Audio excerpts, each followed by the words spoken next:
Hola, hola, ¿cómo están? Desde Ámbito Jurídico, desde casa, les habla Erika Tatiana Costa Burgos y Diana Marcela Sataona Alférez. Entonces, los invitamos para que desde ya se vayan conectando a nuestras redes sociales y sigan haciendo preguntas. claro que sí, pueden seguirnos a través de todas las redes sociales como Instagram, Facebook y Twitter. Así es. Bueno, entonces hoy vamos a resolver una duda que nos han escrito, ¿cierto, Erika? Nos han escrito en nuestras redes sociales y nos la han invadido acerca de un tema muy importante, que es acerca de los contratos de trato sucesivo en este tiempo de COVID-19. Y como primer punto vamos a resolver una inquietud que a menudo se presenta y que muchas personas no tienen como ese conocimiento de qué es. ¿Y qué es el negocio jurídico? Entonces, este negocio jurídico debemos recordar que es una voluntad directa y reflexivamente va siempre encaminada a producir unos efectos jurídicos en donde prima la autonomía de la voluntad privada es fundamental en este negocio jurídico. Entonces, en este negocio jurídico se van a desprender dos elementos importantes. El primero es la voluntad, el segundo es el objeto a producir efectos. Entonces, mi compañera Erika nos va a explicar ahorita qué es el contrato. Claro que sí, bueno, entonces el contrato es un acuerdo de voluntades mediante el cual dos o más personas disponen y en la mayoría de los casos siempre tienen un interés económico, porque ¿quién no tiene un interés económico? Todo el mundo busca un interés lucrativo. Entonces, el Código Civil en su artículo 1495 define qué es el contrato o convención y es un acto por el cual una persona se obliga para con otra a dar, hacer o no hacer alguna cosa. Entonces, ahora les vamos a explicar cuáles son los elementos generales de contrato. Entonces, el Código Civil no se ocupó propiamente de la formación, o sea, los requisitos taxativos de un contrato, pero en este código señala aspectos relacionados con su existencia y validez. Entonces, mi compañera Diana les va a expresar y a dar a conocer cuáles son los elementos de existencia y yo les voy a dar a conocer cuáles son los elementos de validez. Así es, Erika. Entonces, pero antes de seguir, vamos a mirar.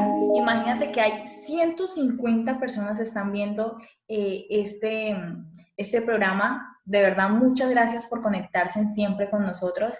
Es muy gratificante para nosotros traer a colación esos conocimientos para que ustedes lo apliquen a sus negocios, para que ustedes lo apliquen a su diario vivir. Claro que Entonces, sí, por favor, qué pena, Yanis, no se les olvide compartir porque no sabemos quién más requiere esta información y es muy importante llegar a todos los rincones de Colombia. así es, Erika. Entonces, vamos a proseguir. Entonces, mi amiga Erika, nuestra compañera, nos decía que hay unos elementos importantes y lo encontramos incluso en el artículo 1501 del Código Civil y nos recalca acerca de un elemento, el primer elemento es el elemento esencial. Este elemento, ¿en qué consiste? Este elemento son aquellos actos de negocio que no nacen de la vida jurídica. También podemos encontrar otro elemento en estos artículos, en este artículo que es el elemento natural.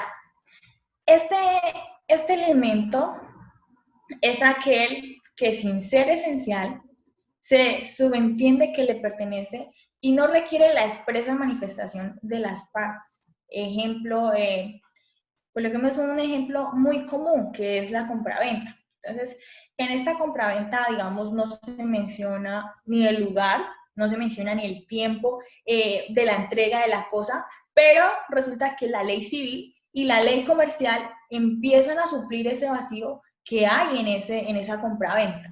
Luego ya vemos que el elemento accidental, este elemento accidental es aquel que ni esencial ni naturalmente pertenecen al negocio. Son aportados por la voluntad autónoma de las partes, es decir, quedan incorporados al contrato solamente en virtud de las estipulaciones expresas en ese contrato. Entonces, Ya nuestra compañera Erika nos va a desglosar, nos va a hablar acerca de los elementos de la validez. Claro que sí. Entonces, estos elementos son 4. El primero es la capacidad, que está consagrado desde el artículo 1503 al 1516 del Código Civil. Y el Código Civil manifiesta que toda persona, en el artículo 1503, dice que toda persona es legalmente capaz, excepto aquellas que la ley declara incapaces. Respecto a esto, es importante hacerles saber que se expidió la ley 1996 del 2019, eliminando la figura de la interdicción e inhabilidad, considerando que todas las personas son consideradas capaces. Entonces, el segundo elemento de validez es el consentimiento, que está desde el artículo 1508 al 1516 del Código Civil. Entonces, el artículo 1508 dice que se puede adolecer el consentimiento cuando hay error, fuerza o dolo. El tercer elemento es objeto lícito. Este objeto lícito está reglamentado desde el artículo 1517 al 1523 del Código Civil. Entonces, el artículo 1517 señala que toda declaración de voluntad debe tener por objeto una o más cosas, que puede ser dar, hacer o no hacer. El cuarto y último elemento es la causa lícita, que está consagrado en el Código Civil desde el artículo 1524 al 1526. Entonces, el artículo 1524 señala que no puede haber obligación sin una causa real y lícita. Entonces, ya les dimos a conocer qué es un contrato, qué es un negocio jurídico y cuáles son los elementos tanto de existencia y validez de un contrato. Entonces, como es de conocimiento, los contratos también se clasifican, ya sean en onerosos o gratuitos, bilaterales, unilaterales. Aquí lo que vamos a abarcar el día de hoy son los contratos de trato sucesivo que hacen parte de la clasificación de los contratos. ¿Y en qué consisten estos contratos? Son aquellos en que las obligaciones de las partes se cumplen de manera periódica o continua. Entonces, es importante darles a conocer que esta clasificación de contratos se puede ejecutar de 3 diferentes maneras. Así es, compañera Erika. Entonces, estos contratos vamos a encontrar 3 ejecuciones que son fundamentales, son muy importantes en estos contratos de trato sucesivo. El primero es la ejecución continua. Muchos nos han preguntado esto. Entonces, esa ejecución es única, pero es sin interrupción. El claro ejemplo de esta ejecución continua es el contrato de arrendamiento. También podemos ver como la ejecución periódica. Entonces, esa ejecución periódica son las prestaciones que se ejecutan en una fecha establecida en ese contrato. El claro ejemplo que vemos a diario es el suministro. Entonces, en el que el consumidor establece como tal una cláusula, en esa cláusula podemos observar la entrega, podemos observar la entrega de esa cosa, ¿no? O también podemos observar los servicios en las fechas determinadas durante la ejecución de ese contrato. Y ya por último es la ejecución intermitente, que esta se da cuando lo solicita el consumidor bajo su demanda. Entonces, sin que exista un plazo, ni mucho menos una regularidad de esta misma. Entonces, mi compañera nos va a comentar algo que está pasando hoy en día y que ha perjudicado a muchos de los televidentes que hoy nos están viendo. Claro que sí. Como es de conocimiento a nivel mundial, la Organización Mundial de la Salud, la OMS, declaró este año, precisamente el 11 de marzo, como pandemia del coronavirus, más conocido como COVID-19, lo que conllevó a nuestro presidente, mediante decreto 457, ordenar el aislamiento preventivo obligatorio. Entonces, esta crisis generada por el COVID-19 ha traído muchos problemas, entre ellos las relaciones comerciales u obligaciones derivadas, en especial de los contratos de trato sucesivo, que son objeto hoy de nuestra charla. Entonces, asimismo, en ocasión a esta emergencia decretada por el COVID-19, siendo un hecho imprevisible, surgieron afectaciones consistentes en el no cumplimiento de las obligaciones y en desequilibrios económicos, por circunstancias posteriores a la suscripción del mismo, siendo estas extraordinarias, imprevistas e imprevisibles, que alteraron las bases en las que inicialmente se pactó dicho contrato, ya sea por acaecimiento de una excesiva onerosidad o porque se prevén futuros incumplimientos. Entonces, básicamente, ¿esto en qué consiste? Nosotros suscribimos un contrato de arrendamiento en enero y por las condiciones dadas después de que se decretó la emergencia sanitaria, pues se vieron afectados o se vio afectada la parte en no poder cumplir con los cánones de arrendamiento. Entonces, ¿por qué? Por un hecho imprevisible. O sea, ¿quién se iba a imaginar que esto iba a ocurrir? Entonces, mi compañera va a darles a conocer algo que regula el Código de Comercio para entrar a la revisión de estos contratos. Así es, Erika. Entonces, nosotros vamos a encontrar en el Código de Comercio, en el artículo 868, que hay una precisión de este código, en donde este código, perdón, nos manifiesta unas circunstancias extraordinarias, imprevistas o imprevisibles, posteriormente a una celebración de un contrato de ejecución sucesiva. Puede ser periódica o diferida, en que pronto alteren o agraven la prestación de un futuro cumplimiento a cargo de las partes, en tal grado que resulte excesivamente onerosa, podrá pedir su revisión. Entonces, ¿qué pasa? ¿Qué pasa con este artículo?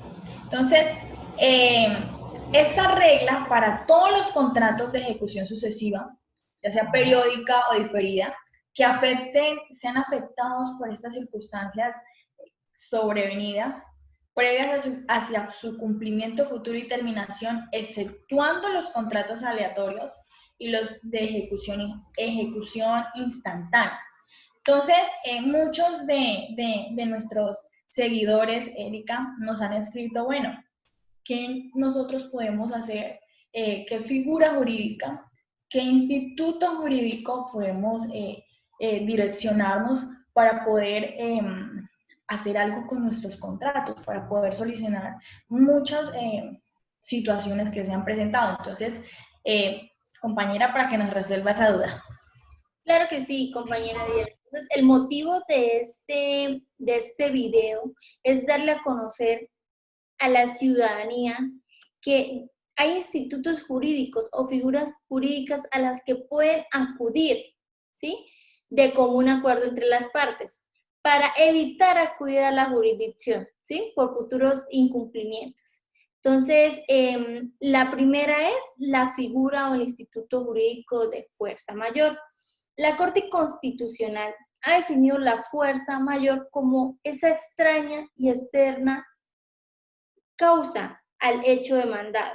Se trata de un hecho conocido, irresistible e imprevisible, ¿sí? Que es ajeno y exterior a la actividad o al servicio que causó el daño. Asimismo, nuestro Código Civil en su artículo 64 define como fuerza mayor a ese imprevisto que no es posible resistir, como el naufragio, el terremoto, el apresamiento de enemigos, los actos de autoridad ejercidos por un funcionario público, etc. Ahí les faltó incluir la pandemia, pero bueno. De este artículo, ¿qué podemos desprender para poder acudir a este instituto jurídico? Lo primero, que es imprevisible, que implica que el evento debe ser sorpresivo y excepcional, como nos cogió el COVID-19. Irresistible, consiste en el que el evento no puede ser evitado por el agente sujeto de la obligación y tampoco provocado por este. ¿Quién se puede resistir al COVID-19? Nadie. Entonces, Si cumplimos con estos dos requisitos, podemos acudir a esta figura de la fuerza mayor. ¿Cómo se puede aplicar en los contratos en tiempos de COVID, en los contratos mercantiles? Con la terminación del contrato a raíz de la imposibilidad de cumplir con las obligaciones. Entonces, traigo de nuevo a colación el ejemplo del contrato de arrendamiento. Yo suscribo un contrato de arrendamiento de un local comercial en enero para abrir un gimnasio, ¿cierto? Entonces, a mí el gobierno me ordena desde el 20 y algo de marzo a cerrar todo y estamos a la fecha que todavía no puedo ejercer mi actividad económica y si tengo que seguir cumpliendo con mi obligación de pagar unos cánones de arrendamiento, ¿sí? Entonces, ¿en qué consiste? Solicitar la terminación de ese contrato, claro está, previa a que yo ya haya cumplido con los demás cánones de arrendamiento, estar al día en servicios públicos, porque se me imposibilita seguir cumpliendo con esa obligación, ¿sí? El segundo instituto jurídico es la teoría de la imprevisión. Este es un instituto jurídico, como lo dije, autónomo aplicable como principio general de la buena fe y de la función social de los derechos subjetivos, que permiten a la parte para la cual la ejecución de una obligación de futuro cumplimiento y se dan de los siguientes, o se deben cumplir los siguientes elementos. Y de acuerdo con el artículo 868 del Código de Comercio. Primero, ¿cuáles son los elementos? Primero, que se le aplique a los contratos de ejecución sucesiva. Segundo, que se presente una circunstancia extraordinaria, imprevista o imprevisible. Esto trata esos hechos anormales, lejos de toda previsión al momento de contratar. Estos hechos no pudieron haber sido previstos por los contratantes, deben ser completamente ajenos a la voluntad de las partes, generando una excesiva onerosidad. ¿Qué significa para el contratista? El tercer elemento, la excesiva onerosidad. Entonces, esto es, se presenta en consecuencia de las circunstancias extraordinarias, ¿sí? El cumplimiento de la obligación ocasiona un grave perjuicio al contratista. Debe experimentar el contratista una desproporción contundente y manifiestamente evidente con la finalidad económica pretendida por el contrato. Y el cuarto elemento y último es el acaecimiento de los hechos. Debe ser ajeno a la voluntad de las partes. Entonces, dicha imprevisión es precisamente la falta de conocimiento del futuro. ¿Quién previó que iba a suceder lo del COVID-19? ¿Cierto? Entonces, ¿en qué consiste esta teoría? Yo traigo a colación el ejemplo del contrato de suministro de tapabocas. En enero yo suscribí un contrato, oiga, Diana, suministreme por favor cada mes 1000 tapabocas. En enero un tapabocas estaba en el comercio que 500 pesos, 600 pesos, hoy por hoy ¿en cuánto está? 2000, 2500, 3000, de las mismas características. Entonces, ¿en qué consiste esta teoría? Entonces, como es un hecho imprevisible, cuando se cumple con todos los 4 elementos que señalé anteriormente, entonces surge un desequilibrio económico. ¿Qué hay que buscar con esto? Llegar a un acuerdo entre las partes para hacer un equilibrio económico, ¿sí?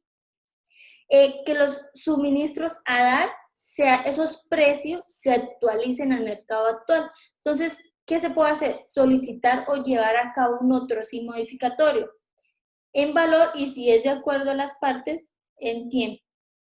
¿Sí? Entonces, en el valor consiste para adaptar esos elementos suministrados al comercio actual. Otra cosa que se puede buscar es la terminación del contrato, la resolución o la suspensión. Entonces se suspende, oiga, listo, suspendemos hasta que pase esto y vuelva esto a la normalidad y yo le pueda suministrar los tapabocas de acuerdo al precio que leí inicialmente. Mi compañera les va a explicar otras 2 teorías importantes a las cuales ustedes pueden acudir. Así es, Erika. Entonces, esas teorías son muy importantes para poder llevar a cabo con efectividad estos contratos. Y otra teoría es la autonomía de la voluntad. Muchas personas nos preguntan e incluso no tienen conocimiento de esta teoría. Y en sí, esta teoría se caracteriza precisamente por otorgar unas facultades, unas prerrogativas a las partes de un contrato con el fin de dictarse libremente sus propias reglas o formas negociables. En la medida en que dichas disposiciones contractuales no atienden contra el orden público y las buenas costumbres. Vemos y nos vamos a la historia en el tratadista Monnier. Él señalaba que en el derecho romano el simple acuerdo de las voluntades no bastaba. Entonces, que en principio para crear una obligación era menester además un elemento material o una forma, cuando menos que la convención entrara dentro del marco de los contratos, ya sea marco de los contratos consensuales, expresando reconocidos por el derecho civil. Y aparte de esto, vamos a ver unos artículos importantísimos que tenemos que tener muy en cuenta, Erika, para estas situaciones en cuanto a la autonomía de la voluntad. Y como primer punto es que todos los contratos legalmente celebrados es una ley. Es una ley para las partes y esto no podrá ser invalidado sino por consentimiento mutuo o por causas legales, ¿cierto? Entonces, esto lo tenemos que tener muy presente para estos contratos, que tienen que ser con consentimiento mutuo o ya sea por causas legales para tomar esta teoría. Otro punto importante son que los contratos deben ejecutarse de buena fe. Por consiguiente, obligan no solo a los que en ellos se expresan, sino a todas las cosas que emanan precisamente de la naturaleza de la obligación que por ley pertenecen a ella. Entonces, de esta forma, podemos establecer que la autonomía de la voluntad es el poder que gozan las partes contractuales para que se dicten sus propias reglas, ¿cierto? Para que tengan sus propias disposiciones contractuales y de la misma forma se constituyen una obligación de cumplimiento para las mismas partes. Esto con el fin de que haya como, de que se constituya una verdadera autenticidad en ese poder normativo que gozan las partes, con el fin de reglamentar, como les decía, una relación jurídica patrimonial, no solo una obligación jurídica patrimonial, Erika, sino también un bien creado, una modificación o inclusive extinguiendo ese vínculo jurídico patrimonial que hay entre las partes. Bueno, en concordancia con lo que les estaba comentando, esta definición se expone en el artículo 864 de nuestro Código de Comercio, en donde establece que el contrato es un acuerdo de dos o más personas para constituir, para regular, para extinguir, entre ellas lo que es una relación jurídica patrimonial. Una estipulación estipulando como una celebración que incluso si en esa celebración no se expresa el lugar de residencia del proponente, entonces se puede de esta forma aceptar también la aceptación de la propuesta. Entonces, con esto, con el fin de establecer, de expresarse la veracidad, la celebración de estos contratos. Entonces, esta es una opción más para nuestros televidentes que nos están viendo y que muchas veces se preguntan por esto.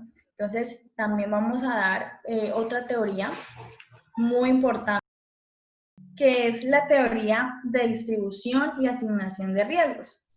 Entonces, ¿qué pasa? Resulta que la ley de contratación prevé una obligación de realizar un estudio de riesgos. Entonces, ¿por qué realizar un estudio de riesgos? ¿Por qué? Porque se necesita evitar un parálisis, se necesita evitar reclamaciones durante la ejecución de un contrato, en donde queden todas las previsiones en manos de las partes, haciendo necesario su establecimiento. porque la inexistencia de las mismas puede efectuar un daño económico de ese contrato.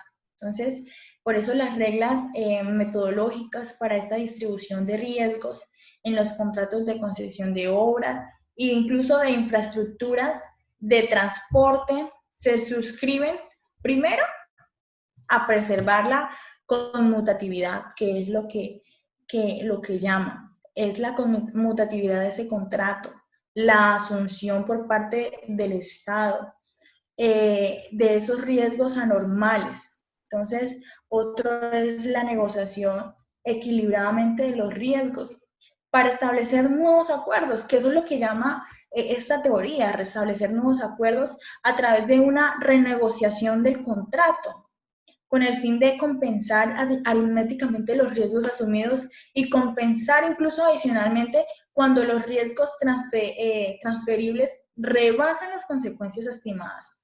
Entonces, con virtud a lo que les he mencionado, estas reglas evitarán lo posible que se contemplen cargas onerosas para una de las partes de la relación contractual para que no se perjudique ninguna de las partes. Entonces, esta teoría es muy importante que inclusive todos podamos tenerlas en nuestros contratos y tener en cuenta que incluso para la revisión de nuestros contratos debe ser muy detenidamente porque todos los casos son distintos.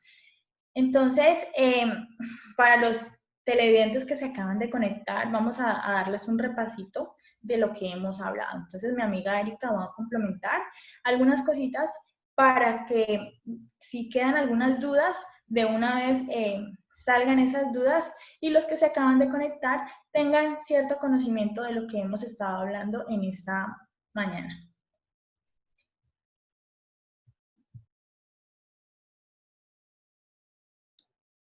Claro que sí, entonces es gracias a estos tiempos de crisis, de pandemia, donde nos vemos en la necesidad de acudir a institutos jurídicos o figuras jurídicas para evitar acudir a la jurisdicción y de manera o de común acuerdo las partes ajusten los contratos suscritos de acuerdo a las circunstancias actuales.